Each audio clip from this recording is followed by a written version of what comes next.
The thoughts, views, and opinions expressed on the Canna Connect show belong solely to the individuals and do not reflect those of Canna Connect and its affiliates, sponsors, or partners. Canna Connect does not promote or facilitate any activity that violates state or federal regulations. Everything you hear here is strictly for educational and entertainment purposes. It is not legal advice, it is not financial guidance, and it's definitely not medical direction. Seriously, don't take our word for it. Even if someone on the mic sounds like they know what they're talking about, and they're probably crazy smart too. Regardless of how legit our guests may be, you should always do your own homework, consult with your attorney, and understand the risk you're taking before you do anything when it comes to cannabis. Our intention is to keep it real. If you've got a problem with anything we've said, take us to court. Welcome back to the Canna Connect show. Today I am joined by Jason Tarasek, attorney at Vicente LLP. Jason and I have known each other back since 2019. He joined Vicente in 2023. On the show, we're going to dig into the Minnesota cannabis industry, where we're currently at, what's informed the current situation from where we were 4 years ago or even 7 years ago. We're also going to talk about the Midwest and what's potential opportunities in Wisconsin. Jason, I appreciate you being on the show today. Thank you for sharing everything you have. Thanks for having me. Always a pleasure to see you. Thank you. Thank you. We're going to get right into it on the Canna Connect show. When you and I were first getting to know each other, hemp didn't get you high. Yeah. It was a different industry. Yeah. Or less upside. Yeah. Well, and then the 2018 Farm Bill changed all that. Yeah. Congress legalized intoxicating hemp and those products, almost certainly unwittingly. Yeah. Kind of like perhaps what we did with our edible cannabinoid product law in 2022. Right. Depends on who you talk to. Well, Everybody says they knew exactly what they're doing now. Yeah. Right? Right. Well, yeah, I mean, Curtis and Dugas and there were folks behind the scene moving and shaking, but Those are the two main players, yes. with respect to the 2018 Farm Bill, I've never asked this question. In theory, had you had a crystal ball, not you, Jason, but like an operator in the space, you could have started making those Delta 9 products effectively as soon as Trump signed the Farm Bill. Yes. In theory. Yeah. In theory.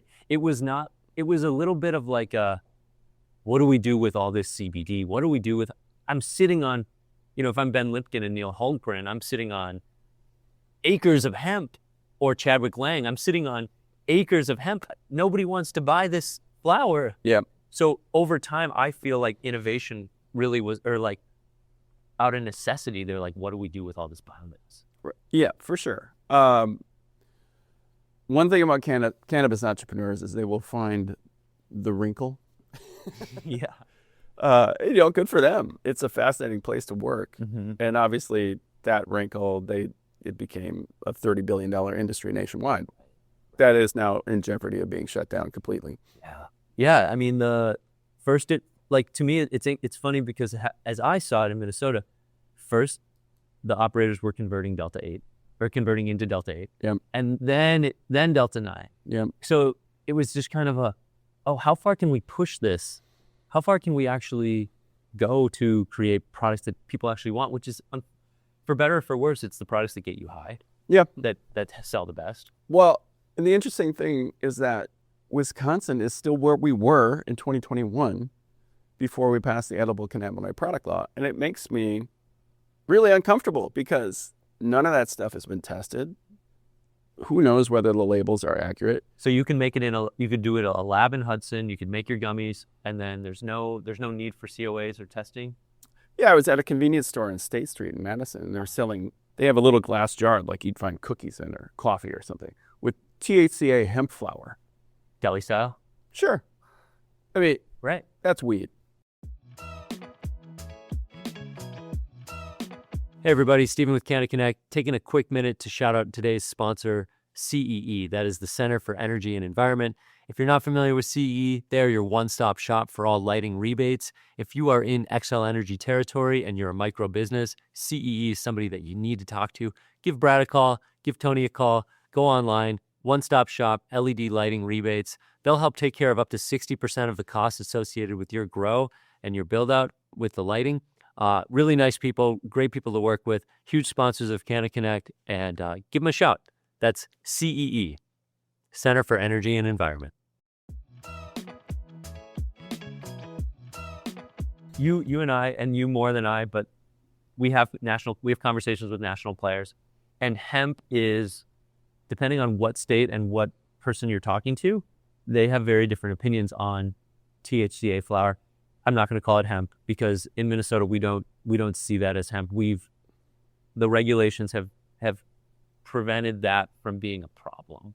Yeah. In the sense, I mean, there's Zaza cannabis. There's a couple of kooky brands out there, but the vast majority of folks follow the rules in Minnesota, right. And I think that's why we're seeing as such a strong market for low dose. So when I was lobbying on that bill in 2022, the legislators would say, "You want us to regulate you?" And I said, "Yes, then the customers will trust our products." And so I actually think sales increased after it got regulated. Right. And I think Wisconsin would see that too. Sure. I mean, Lunds and Byerly's wouldn't take an unregulated product onto their shelves. Right. I wouldn't either. Yeah, fair. So like the level of legitimacy increases through regulation. Yeah, sell it to adults only. Make sure it doesn't have harmful stuff in it. Make sure people actually know what they're putting in their bodies, and then you've got a regulated market that consumers can trust. Because the Farm Bill didn't age gate by any means. So like you could be 0 years old and buy a hemp product. I mean, I'm being facetious, but like I remember those days where you could get CBD flower and CBG flower, and it was up to the store to say, we're going to sell this to 18-year-olds or we're going to sell this to 21-year-olds. And like, I talk about this on the show often. I do miss some of those 2020, 2021. I do miss some of those products. I feel that the medical lobbying, the duopoly, once they started to see the rise of low-dose gummies and things like that, they did their best to like cut out some of the products that hemp stores were selling at the time. And there were certainly folks vocal on the hemp side that said, hey, this isn't fair. Like, these are hemp products. This is a CBG vape. I should be able to sell this. Yeah. But when you get regulation, it's not going to be perfect. Yeah. I would love to see the beverages survive, if nothing else. Right. It's been fascinating to watch that cultural revolution in Minnesota and elsewhere. Yeah. People want that choice on the menu. For sure. As the non-alcoholic trend grows and grows. That was one question I wanted to ask you. Do you have any personal favorites on the liquid side? I don't drink them. Okay. Apologies to all my clients and friends. That's my delivery method. Okay, but you find cannabis to be helpful in different ways. Of course. Okay. Yeah. The drinks aren't my thing. I have teenage boys. I don't want those in the refrigerator. Yeah. Your boys are teenagers now. Yeah. Right. I hear you. As soon as you can crack a can, because it's not all that different than a Diet Coke or a Mountain Dew. So like, I totally get that. Yeah. Right. We talk about it all the time. They're very interested. They know what I do for a living. A lot of their friends know what I do for a living. But, I've told them, your brain is developing until you're 25. Yeah. I am not going to be the guy who introduces you to marijuana. Right. It's not going to happen in this house. I mean, one statistic that I like to pull back to is how cannabis use actually declined in Colorado after it was legalized for adolescents and teenagers. And I remember going to like the Ryan Winkler Roadshow in pre-pandemic to like in Eden Prairie. I remember going and people were vocal on both sides of pro-legalization, anti-legalization. But like I can speak. So there's that. You're familiar with that study, but also, well, maybe you are, maybe you aren't. But the April 2019 hearing, when they had flown in an opponent from Colorado. Yeah. And even he admitted that teen use goes down after a state legalizes. That was a crucial moment because all the advocates have been saying that. But to even hear it from the guys opposing it. Yeah. It's because we don't put it on a pedestal and tell you can't use it because it's bad. Well, if it's bad, I want to try it. Yeah. It's an interesting fact. Let's put it that way. Yeah. And honestly, if it was different, if teen use went up, I don't know if I could do this work. Sure. I wouldn't feel right about it. Right. I agree. I fundamentally agree because I think you have to try a number of different, you have to give, like, I think of a lot of the early hemp entrepreneurs in this space. I think of Jamie Croyle as someone who always said, go low, go slow. Start low, low and slow, low and slow, low and slow. And so like to find what works for you to be a functional cannabis user and not just like the stereotypical cannabis user. And you know, a lot of where I am able to be a proponent of that is through the minor cannabinoids, or talking about when you combine CBD and THC, it's a different effect. If you add CBG and THC and CBD, and you can get a more balanced feeling versus what I call, I'm not a user of the just THC beverages in general, like rarely, because I know that it affects me quite differently. It's more like redlining. If I do like a 10 or more, I like the balance, you know, and shout out to Balanced. I mean, the entourage effect. Right. And I think that's something that, as we hope to see a carve out for some products in this space and on the hemp side, Canna Connect, as we... I can't see, who's this? So we did this with Back Channel. We did... Oh, cool. 8 milligrams of 5 cannabinoids. So we... Oh, nice. 40 milligram blend. And we're just going to keep pushing that because we believe, because of that experience early on in the hemp industry, the minor cannabinoids play such a major role. Yep. Yeah. We're just scratching the surface. We're still learning about the plant. Right. I mean, you know, and I don't want to jump too far, but like something I want to talk to you about is like the Schedule 3 and the opportunity for safer banking. And like, yes, are those pipe dreams to some degree, or like, are they unknowns? But man, would that absolutely change. Yeah. The outlook of things. But as far as what's happening right now, like, tell me a little bit about, let's go back to the last 3 years. Let's kind of talk about how things have evolved for you since joining Vicente. Yeah, we hit the ground running. I joined them in June of 2023. We had a big event at Surly Brewing. We must have had, I don't know, several hundred very eager entrepreneurs there. It was so exciting. Yeah. I would say the excitement is waning. You know, it has beaten a lot of folks down, just this interim period with the rollout of licensing. But I think this is the year we reach equilibrium, I hope. Obviously, we have a product shortage out in the market where dispensaries are opening and there's not a lot to sell. But as the cultivators come online, as the indoor grows start harvesting, I'm hoping that will start equal. I'm hearing, maybe you're hearing this too, but lots of interesting ideas in terms of maybe using one big plot of land for multiple micros. Okay. The OCM, I think, would allow that, so long as they're each independently operated. Sure. Because it's difficult to find the economies of scale with the canopy sizes of these licenses. I think on its surface, people don't realize how much of a sacrifice it is to go into the cannabis industry and try to start something from nothing, or to try to take something from below ground to above ground. And, you know, unfortunately, like there's quite a few counties in southern Minnesota that want nothing to do with cannabis agriculture, despite the fact that it's farming and it would actually help the Minnesota agriculture industry. But I mean, what I'm hearing from you, or what I'm picking up, is like, maybe I've heard of something, but that's way up in the Iron Range.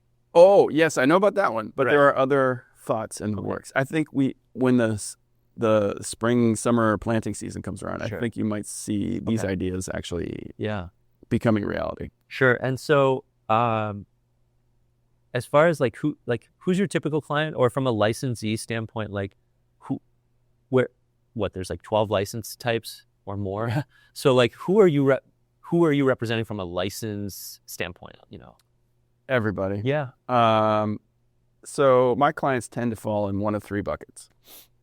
It's folks brand new to cannabis, no experience in hemp, just saw an opportunity, taking a shot. Wow. Mostly Minnesotans, right? In that bucket. And then we have folks in the hemp space looking to transition to the adult use space. A lot of those folks got super motivated after the shutdown bill and the fright that, oh my God, my hemp thing might be done in a year. Who knows what's going to happen federally? There will continue to be an intrastate market for hemp. Yes. Is that enough for a lot of these guys? I don't know. I think a lot of them were making most of their money exporting. But The plants, at least. Yeah. Yeah. Or even, beverages, whatever. That's what I mean, the plants in the sense of manufacturing. Yeah, I'm sorry, yes. And then, so the third bucket are folks from out of state, maybe succeeding elsewhere in an adult use market, looking to expand here. What is their feedback on this market? Because it's relatively unique. Unique is a very Minnesota polite word. Everyone's frustrated. Yeah. I got to say, the folks in the third bucket who have worked in other markets are a bit bewildered. And I have to explain, what the idea was behind all of this. Sure, because you were there. Yeah, and the idea of social equity in the craft cannabis market and trying to build enough the microbrewery model. Because if you hadn't been through all that, a lot of this stuff wouldn't make any sense. But so these buckets have a spectrum of sophistication. Yeah. Yeah. And frankly, capital funding. Right. But honestly, people in every bucket are succeeding. Yes. Yes. Which I think that's the quiet part. Yeah. That's what the legislature wanted, right? Mm-hmm. And I don't know if any other state has really helped those people in that first bucket as much as we have. Okay. A lot of those folks are doing quite well. Okay. Good. Despite all the obstacles. Yeah. Yeah. I mean, there's a significant amount of obstacles, and I don't ever want to not pay that attention, give that respect to these craft, independent, mom and pop individuals that are taking a chance. Yeah. I think there was a thought among a lot of these folks that, once I get the license, the investors will find me. That isn't happening. 5 years ago, maybe. Yeah. And even if you're relatively sophisticated, the investors are not going to find you. I just haven't seen that happening. If you don't have a stack of cash laying around, right, it's going to be challenging. Well, and working with friends and family and raising at an angel investor level also comes with a lot of challenges around transparency, communication. How is this money being spent? When is my return going to come through? It's not, especially when you're waiting for testing, or you're waiting for your license, or you're needing to build out before you can get your license. So when you do see some success in each of the three buckets, what are some examples of that, from a moving their piece along the way on the board? Well, obviously, I think we know opening a dispensary is probably the easiest thing of the three. Sure. And so we have many, many dispensaries opening throughout the state. Yeah. Unfortunately, there is not enough product to stock the shelves. I'm hoping this is the year, like we've talked about, equilibrium will start having enough product. Sure.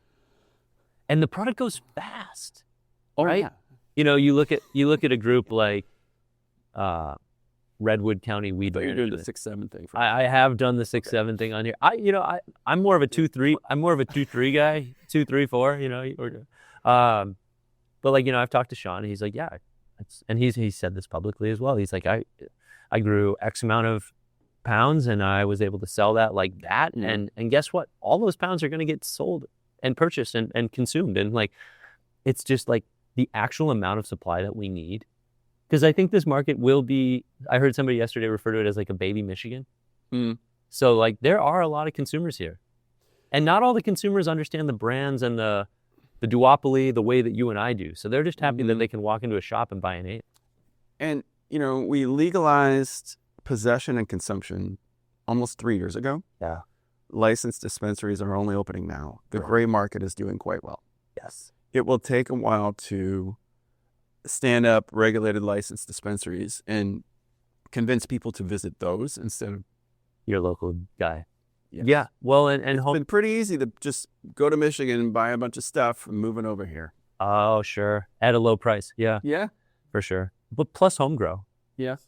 I mean, that's what really brought Tanner and I together in 2023, right after we legalized in Minnesota, because there was a need to educate people on how to grow at home, how to grow really big plants, and how to, take a clone and turn it into a plant. And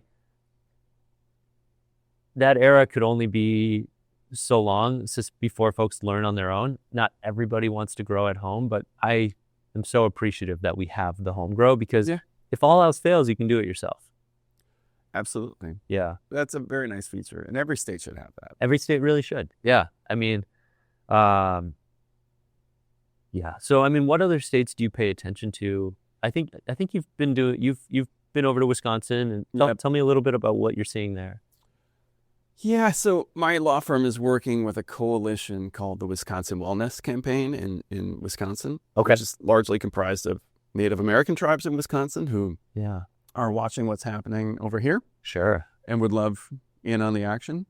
There's a conference going on this month. There is. Okay. And I think what's driving the tribal nations more than anything is like the ability to offer medical cannabis to their people. Yeah. Tribal nations, I think most people wouldn't be surprised to learn, like opiates tend to ravage them a little more than other communities. Alcohol problems tend to ravage their communities, and medical cannabis can be a real option. Mm-hmm. It doesn't kill you. Right. It doesn't lead to disease that we know of. Right. And they would like that option for their people. That makes sense. There's a medical cannabis bill under discussion in Wisconsin. It's lost a bit of momentum because they're also trying to deal with intoxicating hemp there. Yeah. And, most legislators have a full plate of things they're working on. And it doesn't, with all due respect to them, it doesn't take much for the issues to get confusing. Yeah. I mean, cannabis is confusing for everyone. But when legislators start hearing intoxicating hemp, medical cannabis, it's sort of like overwhelms them. Yeah. So it might be that intoxicating hemp is something that moves in Wisconsin, and we might need to wait another session on medical cannabis. Sure. It might need to be another election cycle in Wisconsin. Things are changing there. Okay. I'm not giving up hope, but this month is crunch time for medical cannabis. If something doesn't start moving soon, we're going to have to wait. Okay. And from a population standpoint and a number of tribes standpoint, is Minnesota and Wisconsin similar? Very similar. Okay. I won't say almost identical, but almost identical. Similar regions. Yep. Yeah. Population size, number of tribes, that sort of thing. And also like the number of tribes like with super popular casinos. Yeah. Kind of matches. Their casino environment is similar. Their tribal run. The Potawatomi in Milwaukee. They've got it right downtown in Milwaukee. Okay. They, from what I can tell, are the most well bankrolled tribe. The Ho-Chunk. I've heard of them. Who have a casino near the Dells. That matters in terms of your political power. Absolutely. And it sort of rivals what we're talking about with Prairie Island and the Shakopee Mendawakaton here. Right. Interesting dynamics. And to bring it back to medical cannabis, Red Lake Nation went live with cannabis August 1st, 2023. Mm-hmm. They had their shop open. They were ready because they had an existing medical cannabis program because they were able to, they're more sovereign in their what's the right word? The Public Law 280 issue does not impact them. That's right. There is a tribe in Wisconsin who is in a similar position, and we'll see if they launch something. I mean, most tribal nations wait for an underlying either medical program or adult use program in the state. Because Wisconsin doesn't even have a medical program. Correct. The Eastern Band of Cherokee in North Carolina was one of the few tribes that said, screw it, we're just going to legalize everything, even though North Carolina had no legal anything. Well, they got plenty of THCA hemp flower running around. Or they used to. That could be. But their tribal dispensary has been doing very well. And are they operating to the public? Oh, yeah. Wow. I think there is a behind-the-scenes story in terms of what that tribe worked out with the North Carolina officials before they opened their doors. Okay. Because maybe there's nothing in writing, but there's certainly some sort of agreement there. Oh, man. What a place. What a place, America. America, what a place. What's that nice town in North Carolina that's very hipster? Asheville, dating back to 2020, 2021, they had a large CBD flower hemp scene. So and Rod Kite's out there, I think, one of the cannabis attorneys. Okay, yeah. They're always pushing the envelope. Who do you've been in this industry a long time. Who do you still talk to? Who do you consider your peer and somebody you bounce ideas off outside of Vicente? Are you outside Vicente? I suppose now you're insulated, but I am. I still talk to my colleagues here. We have a nice group of cannabis lawyers here. You do have multiple Vicente. Oh, I'm talking about colleagues, other folks. Yes. Yeah, of course. But I mean, I get most of my information from Vicente. Those folks, they got their fingers on the pulse of everything, and it's enough for me to just keep track of Minnesota. When I have questions about other markets, I just ask those folks. And how did Vicente get started? Well, Brian Vicente and many other folks who are still with the firm launched the Colorado legalization measure in 2012. Okay. And then suddenly they were the folks who knew cannabis, and they got the clients, and they just slowly grew from that into other markets. And so we have headquarters in Denver, big office in Boston, and then Okay. satellite offices like mine kind of scattered throughout the country. Sure. We just opened a Portland office. Oh, wow. But it's been fantastic in terms of the historical knowledge of that firm, these licensing issues. It's the first time I've worked in an adult use market. Yeah. But it's not Vicente's first time. Right. And so Yeah. I rely heavily on them and their expertise in Sure. navigating all these very confusing statutes and regulations. Right. Absolutely. Looking ahead to the legislative session in 2026, like, what's your gut? What's your pulse? How much movement do you think we can really affect change? And I was just at Ryan Winkler is running again. oh yeah, And I was at a mixer and was talking to other lobbyists and saying how I'm going to feel kind of guilty. I'm lobbying on a couple of issues, okay, small issues, but I'm going to feel guilty walking in there and asking about cannabis because of what's going on in our world, because of what's happened over the last year. we've been in the news for over a month. I mean, well, not just that, but Melissa Hortman was killed, Yeah. And now you're asking the legislature to come back and try to work together with that, with the ICE invasion. Emotions, I'm sure, are going to be running high. Right. But, we'll see what we can do on a cannabis bill. I know that I met with... Plus the beer guys are fired up. Yeah. I mean, there certainly will be a push on the lower potency side. I don't know what that will look like necessarily.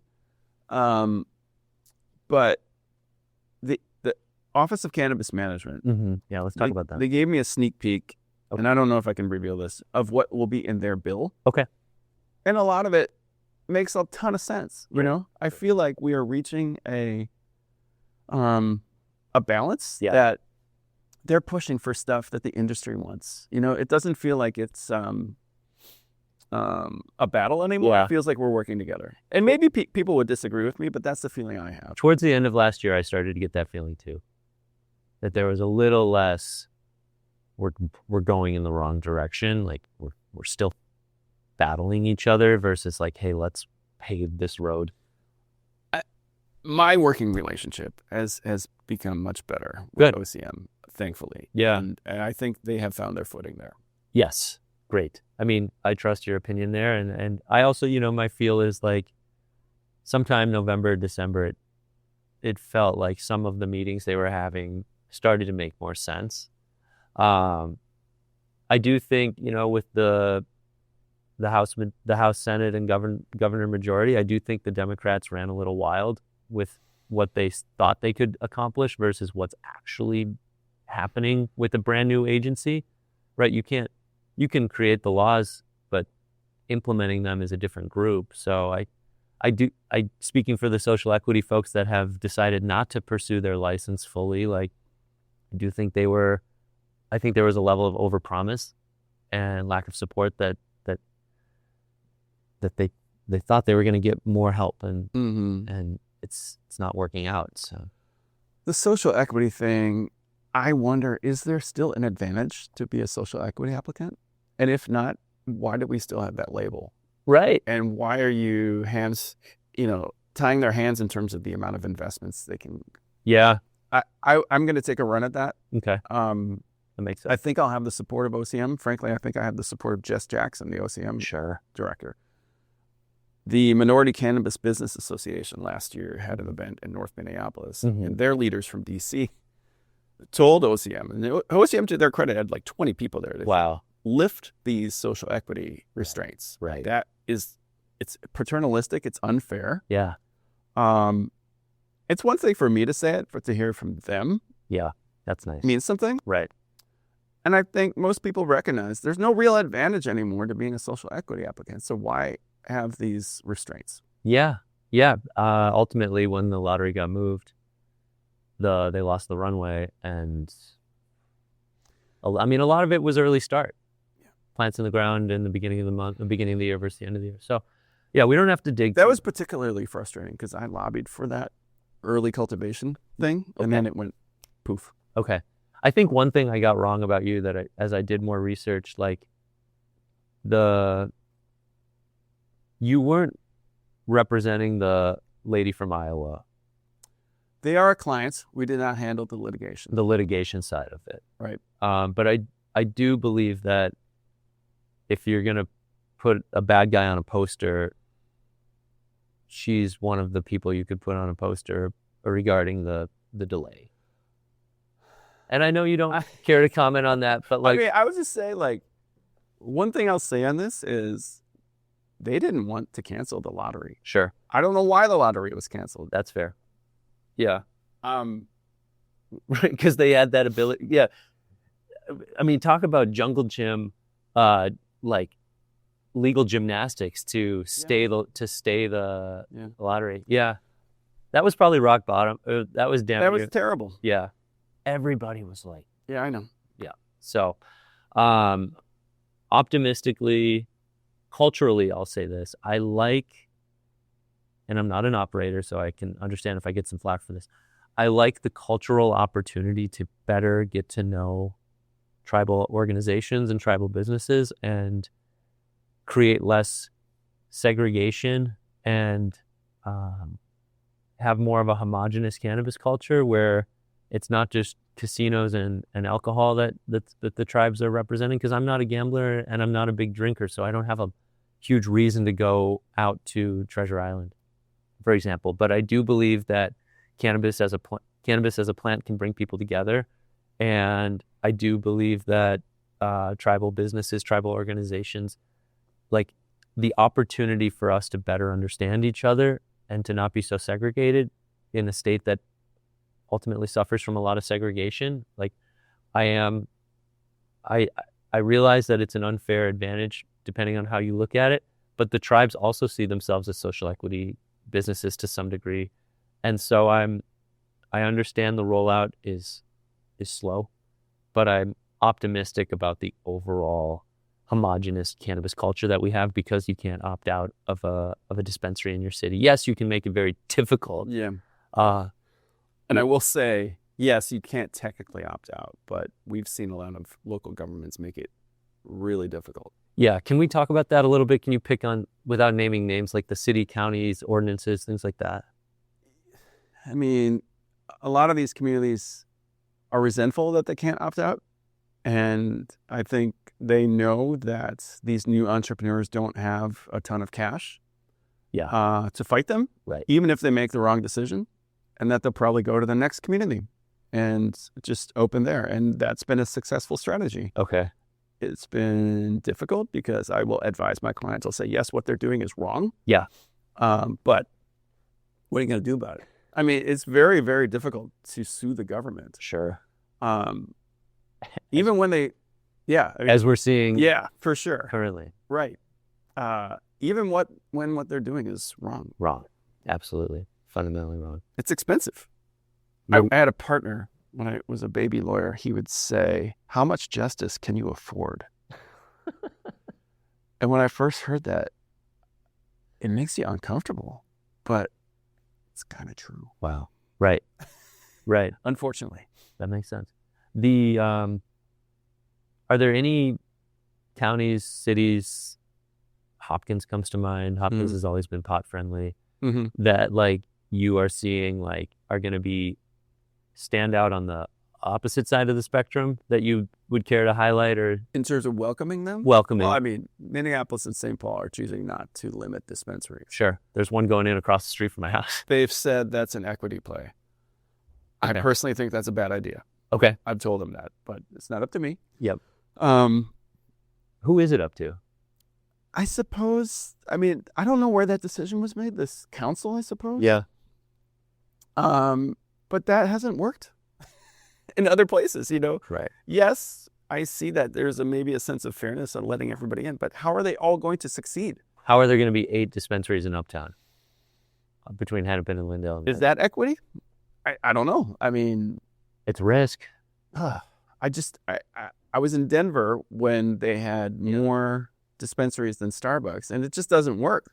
Then you have diversion problems, right? You got to find a way to make ends meet. Yeah. So then how do you pedal? How do you pedal to pay the bill? Right. Yeah. I mean, fundamentally, people are going to drink more Starbucks than they're going to consume flour.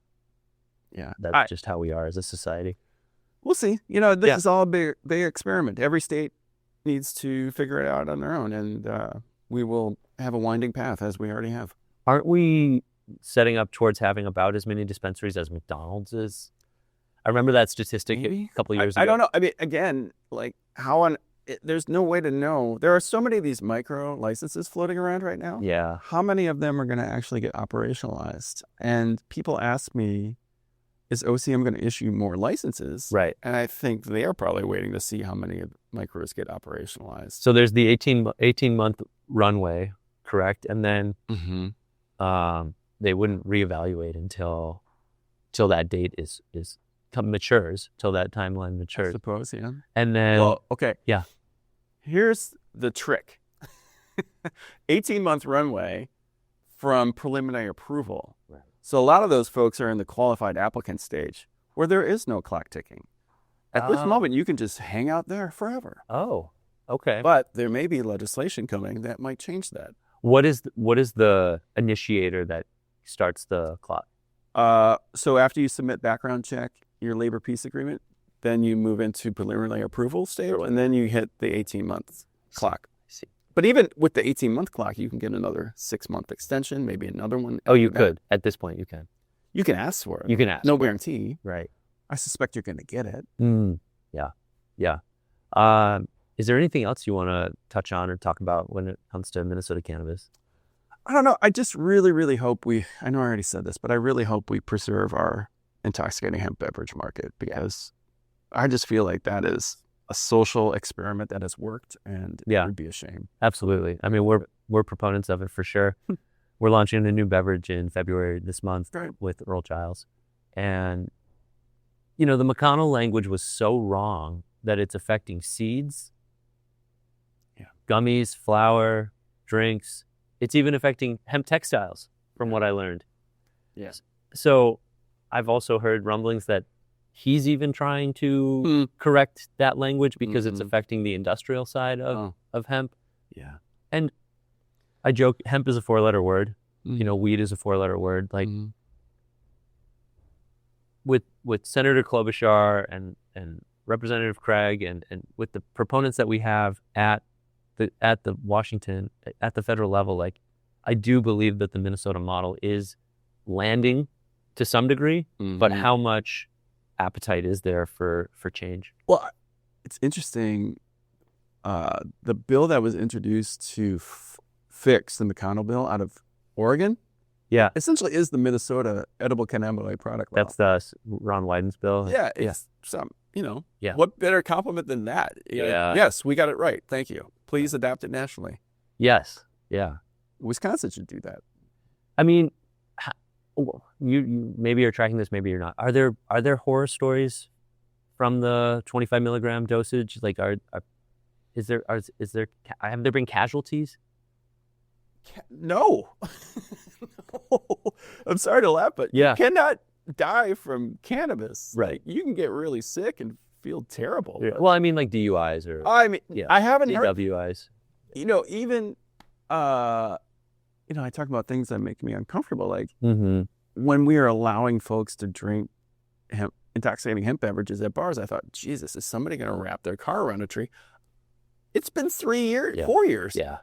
I haven't heard a thing. And if something would have came out, it would have made the news. Yeah. For sure. I mean, I'm sure things are happening, but not the terrible things I was afraid of. Yeah. We're behaving ourselves. Well, there's a level of consciousness that kicks in. Like, it's not the same thing. I talk about the Trail Magic THC tap room that was a pop-up THC beverage event at the end of 22. And Canna MN hosted a happy hour that night at the tap room. And the biggest thing that stood out to me is hour by hour, the room didn't get louder. because it's not the same as alcohol. You're not having to scream and yell at it. There's a level of feelings and consciousness, and it's plant-based. It's, so I asked that just because, 25 milligrams is a more significant dose than 10 milligrams.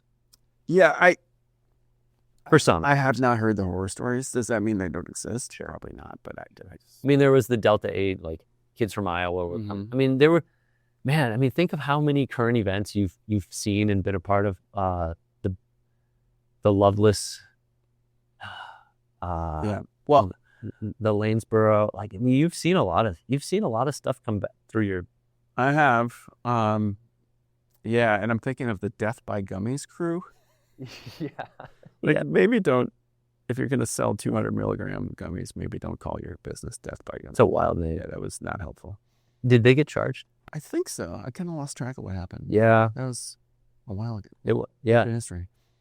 So, we've got a relationship with Dutchie, and Gus from Dutchie comes on the show sometimes, and he likes to say cannabis years are dog years. Oh, God. Do you agree? Do you think there's a level of the fast pace? Absolutely. Every day is a journey. It's crazy. Yeah. Honestly, if you're not ready to change all the time, this is not the space for you. Right. Especially in the years of from 2019 to current day, how many different products we've seen and different rules. And I mean, there are folks having a great experience. Unfortunately, it's not necessarily it's starting to be the mom and pops that we knew that are transitioning into cultivation and things like that. But the breweries really were able to capitalize, certain breweries with the right culture or the right production levels. And then the tribes, and are you paying attention to the medical companies at all? Yeah. I think there will be controversy this session as they discuss this macro license. Yeah.